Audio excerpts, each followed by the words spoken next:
The floor is yours, sir. Thank you, Mr. Speaker, sir. Mr. Speaker, I'm speaking in this Parliament chamber for the first time as a crossbench member of Parliament. This situation has come about because of a decision that I made in this Parliament, a decision that I do not regret, and decisions that were made by others outside of this Parliament. Mr. Speaker, sir, let me say at the outset that the decisions made outside of this Parliament were theirs to make, and I respect. And the reasonings behind their decisions I will not question. I have accepted the situation I'm in, and I will move on as a crossbench member of Parliament for the remainder of this Parliament term. I have made my choice also publicly, and as the saying goes, you're free to choose, but you're not free from the consequences of your choice. That I understand very well. Mr. Speaker, sir, despite all that has happened, I stand here today with a sense of freedom. Freedom to exercise my own judgment. Freedom to consult across the floor. Freedom to work with others, including those across the floor, all to ensure that I serve our citizens well. Today is a new start for me. Mr. Speaker, sir, democracy is only partly about votes and seats in the legislature, because democracy is mostly about human encounter and interaction. It is about arguing our cases, debating. It's about compromise across different people with different beliefs, different political affiliations, people who may be radically different than ourselves. But we have to learn to say, okay, I may not understand you, fully where you're coming from, but I'm beginning to see you, and I show you respect, admiration, and reverence. The politics of us versus them, and it's my way or the highway, and I must say still flavoring this Parliament, is a form of politics that sows seeds of anger and hatred. And when it comes from this august house, we are not being good examples to the multiracial, multicultural, and multi-religious society that we serve. I think that we need more humanity in our politics rather than identity. This is why I made my only interjection rather loudly in response to Honorable Shashi Kiran's speech yesterday.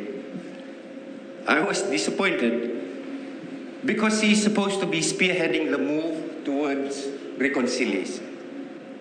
If one is genuine about reconciliation, one must bite the bullet and let go of his or her anger and hatred and bias.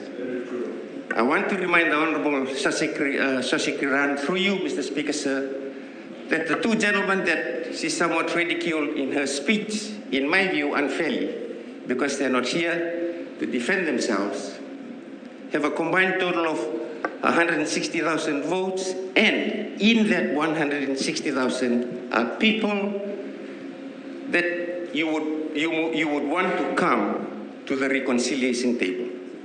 That speech yesterday will just make them clam up and stay away.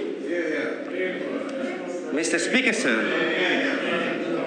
Mr. Speaker, sir, a budget is one of the most important aspects of a democracy, because through the budget, development is pursued. Development defined as a process that creates growth and brings in progress and positive change. My judgment of the budget will be based on the definition. And my general view is that the budget creates growth, but not as big as we want it to be. It provides for some progress, but not as fast as we want it to be. It provides for some positive changes, but not as much as we want it to be. But Mr. Speaker, sir, we do not live in a perfect world. Mr. Speaker, sir, I would like to raise 4 issues on the 2024-2025 budget. First is this issue of the Watuanga Primary School. You might recall that I had raised a few questions in this House on the repair of Watuanga Primary School, the building that was burned the day before elections in 2022.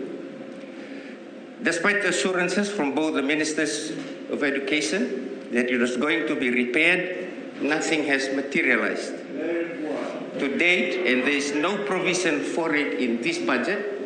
If there is one, I don't see it. I plead with the Honourable Prime Minister to please intervene and allow the repair of this school. Perhaps government can take back the school, given it was a government school before. Mr. Speaker, sir, this school is in a tsunami safe zone. It is very convenient for the children in the informal settlement nearby to attend the school, just a short walking distance away. And it is very convenient for USP students who come with their family to send their children there. The longer we leave it, the more deterioration will set in to the otherwise perfectly good buildings that are currently standing there. Second, while I'm still on education, I would like to voice my disagreement and disappointment on a statement that the Deputy Prime Minister made during his delivery on the budget, where he said, and I quote, "In fact, we spend around 160 million on almost 22,000 students who never completed their studies, a major loss for the taxpayers. We have got that changed now, and the focus will have to be on quality," unquote. In other words, money wasted. Mr. Speaker, sir, I'm assuming that the word quality here means that the threshold mark will be increased for those that want to access this facility.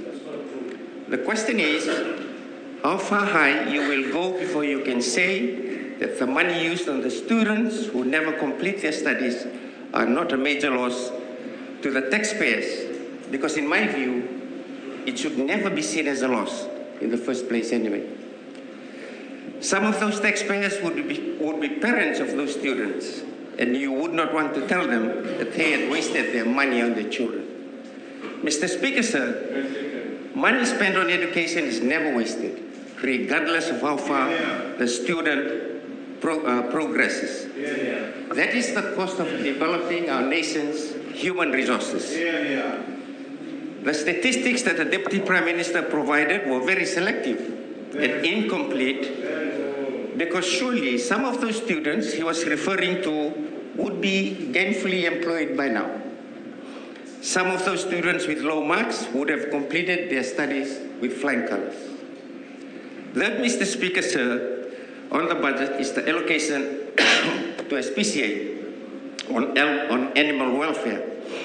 Whilst I welcome the $130,000 allocated, this is the same amount last year, and I hoped that it would increase this year given the ever-increasing number of stray cats and dogs on our streets. Mr. Speaker, sir, one of the contributing factors to stray dogs and cats is the high veterinary charges and the high cost of animal medicine. A tax relief on the medicine costs would help, and also a tax concession perhaps to those that donate to SPCA and other animal shelters would go a long way towards curbing animal cruelty.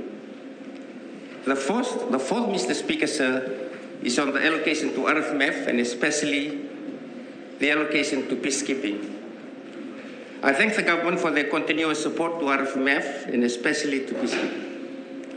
I disagree with my friend, the Honourable Shalen Kumar, on his suggestion yesterday to do away with peacekeeping and divert the funds to the police. During one of the post-budget dialogue, it was reported that a professor stated that, and I quote, "Peacekeeping is useless," unquote. Such an insensitive comment. My disappointment here also is that the Deputy Prime Minister did not defend peacekeeping and the peacekeepers there during that discussion. And the minister responsible for RFMF has not said anything about that insensitive comment. I may be biased because I am a former peacekeeper, but I'm not the only one in this parliament. And there are thousands others and their families outside this parliament who would feel the same. Mr. Speaker, sir, peacekeeping is never useless because through Fiji's participation in missions around the world, Fiji's voice is heard and Fiji commands respect on the world stage. Some of the countries say yes to Fiji's request. They do so because they respect the fact that a small country like Fiji is punching above its own weight when it comes to fulfilling its global citizen responsibilities through the boots of our soldiers on peacekeeping grounds. Mr. Speaker, sir, to say that peacekeeping is useless is to infer that the soldiers who happen to be sons, husbands, fathers, who paid the ultimate sacrifice while serving in those various peacekeeping missions died in vain. It is a desecration of the sacred memories of these brave souls. How dare you say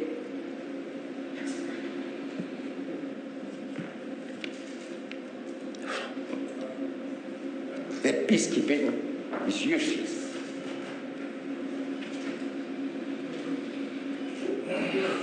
Mr. Speaker, sir, I will support this budget. Thank you. Thank you. For response, Honorable Naupoto.